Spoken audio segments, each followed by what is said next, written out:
Greetings my movie geeks. So I was lucky enough to visit Edinburgh earlier this week, and due to bad weather and spare time, we booked ourselves into a new cinema, the Everyman Cinema of Edinburgh. Just having opened, it was playing the newest film from the wizarding world, Fantastic Beasts, The Secrets of Dumbledore.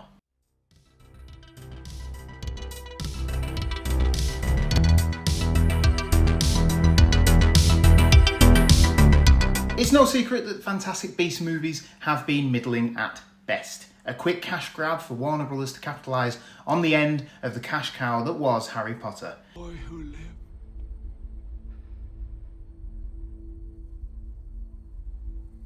Come to die.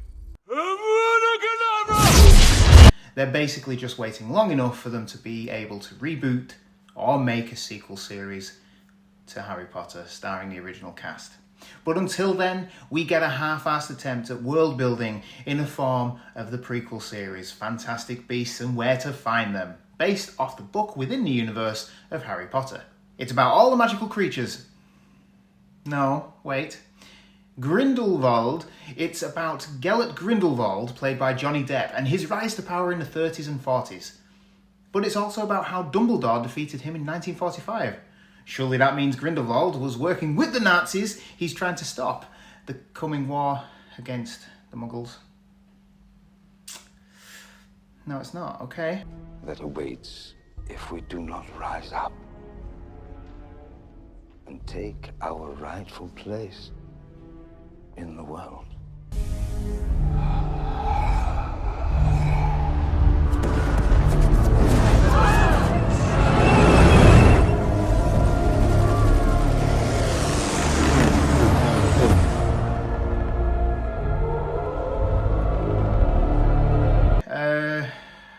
Why is Grindelwald the bad guy again? I missed the magical creatures. And Eddie Redmayne was cast to star in a film about magical beasts, which was a great idea to flesh out the world that we'd been accustomed to since the first Harry Potter back in 2001. But the problem is Warner Brothers wanted a series, a new franchise, because the franchises are a gift that keep on giving. So Fantastic Beasts became a series of 5 films, and we've only had 3. So Fantastic Beasts, The Secrets of Dumbledore, follow on from The Crimes of Grindelwald, where there is a split within the magical community, and the main characters. There is also a storyline where Dumbledore and Grindelwald are linked by some magical necklace that means they can't fight. Admittedly, The Secrets of Dumbledore is probably the second best film in this series of films. Bear in mind there's only 3. And for me, I think it's because of the recasting of Grindelwald. Johnny Depp filmed one scene before being asked to depart the set. And thanks to his pay-or-play contract, he received $16 million and he doesn't even have to star in the film. And now you know moving... No, sorry, I've already done that one. Mads Mikkelsen was recast as Grindelwald. And I feel after the disappointing reveal in Fantastic Beasts, the first one, and his less than scary portrayal in Crimes of Grindelwald, Mikkelsen brings a gravitas and darker edge to Grindelwald that I think was missing. Today! How will we fulfill our destinies and transform the world? I'm not against Depp in any way, but Grindelwald was much better when he was Colin Farrell, in my opinion. I was slightly annoyed that they don't mention the change of the actor's face, given that the whole first film was built on him changing his face to infiltrate the American wizard world. It doesn't make sense that they just ignored it. What I did enjoy about the film is if they wanted to wrap up the Fantastic Beasts story, by the end of Secrets of Dumbledore, it could actually be the end. But alas, that probably won't happen. Well, I don't know. And I'd argue if David Yates removed his grubby paws from the wizarding world, things might start looking up, or at least a little bit brighter. Thinking that the last 4 Harry Potter films are the worst in the series, and the Fantastic Beasts films have just taken everything magical out of that world. You may hear building work going on. Sorry. The film doesn't really live up to the title. Again, it feels rushed, maybe in an effort to wrap up the threads in case the series is ended.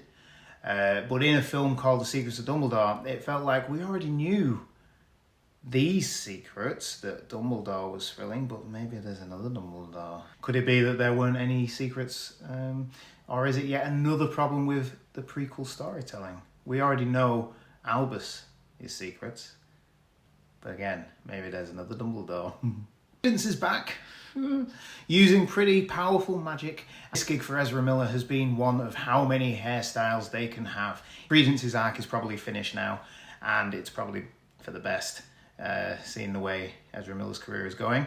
First Rowling and now Miller for a third time. Who'd have thought that Johnny Depp wouldn't have been the most controversial thing about this film? Miller's Credence, or Aurelius Dumbledore, is tasked with killing Albus because he's been turned to the dark side, and it feels like explaining this section is a bit much. Basically, he's been abandoned and he is a Dumbledore. That's it. But who's Dumbledore?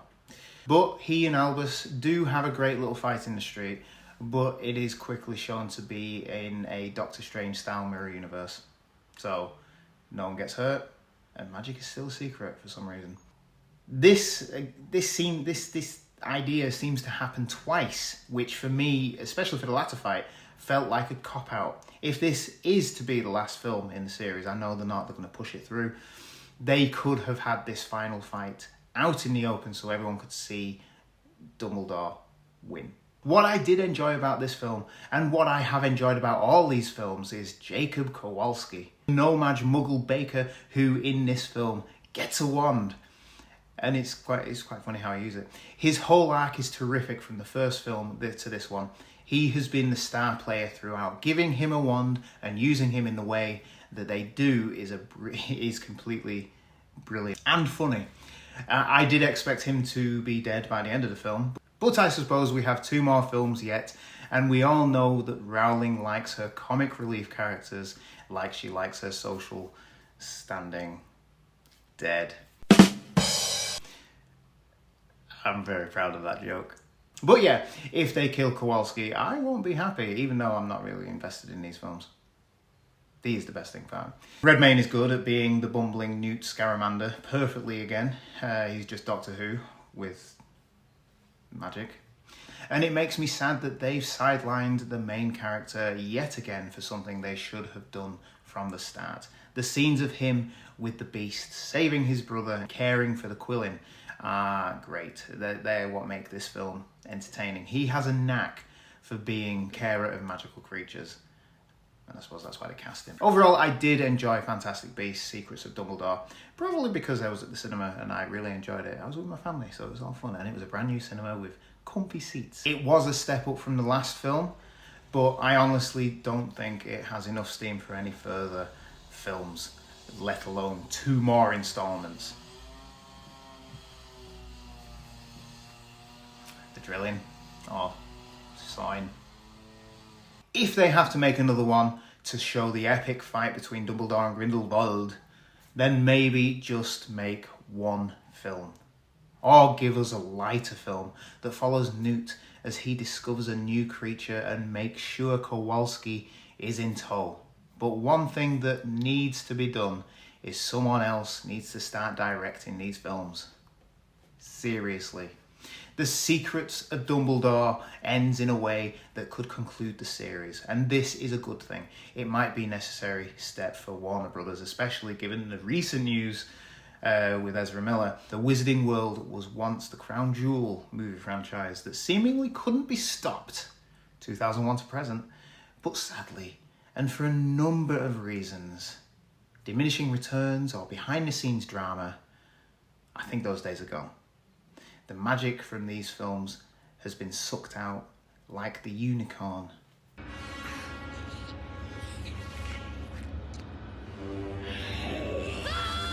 Leaving us a Half-Life and lackluster trilogy of films. Let's hope there's not 2 more. I'm Nate, the Ultimate Movie Geek. Please like, share, subscribe, and ring that bell to be notified every time I release a video. And thank you for watching.